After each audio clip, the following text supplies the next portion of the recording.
Well, I said I'd do a thing on the hammer, and so I am.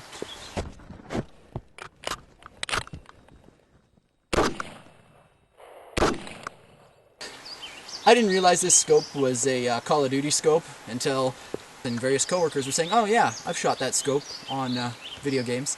If I'd known that, you know what, I probably wouldn't have bought it. You'll see that I've taken the shield off the top. I find the Deltapoint incredibly busy when you have the actual shield that comes with the hammer. It's like a solid black line in your view. You don't do two eyes open with it, or at least I don't. The Deltapoint is quite bright. Like, it's brighter than the EOTech, the standard EOTech I run with the night vision stuff. This is definitely brighter in daylight. Anything further out, that's where you're supposed to be transitioning to the powered unit there.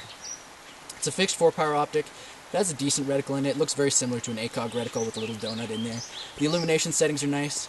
Something that Vortex does that now Leupold is starting to do as well is every second click is off, which I think is super, super handy. One of the things you'll notice with this optic is the Deltapoint is very high. I mean, you've got a reasonably high mount already when you're down like that.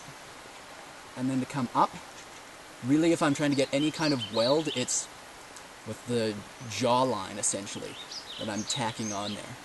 And that's okay, but at the same time, it's not nearly as fast as when I have the EOTech on the front end and I just slap my cheek down on it, right?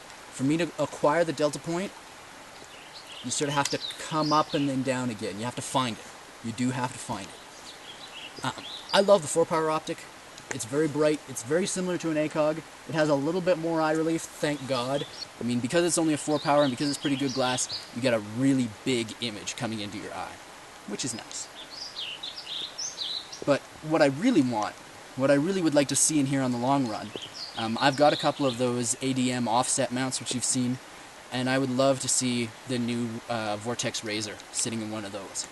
They've done a Gen 2 Razor that is a true 1-power to a 6-power, which is bringing it more into sort of that Nightforce and maybe Schmidt and Bender kind of league as far as having a lot more magnification on there. The reticle that they've got on it is designed by that famous US speed shooter. I'll find his name. It looks really good. It looks like very similar to a Spectre DR kind of reticle that is simple but really fast and precise. Now, I haven't tried it, so I can't say that with any certainty, but I'm looking forward to trying it. It's definitely on my list of something that I want and want to see on this gun.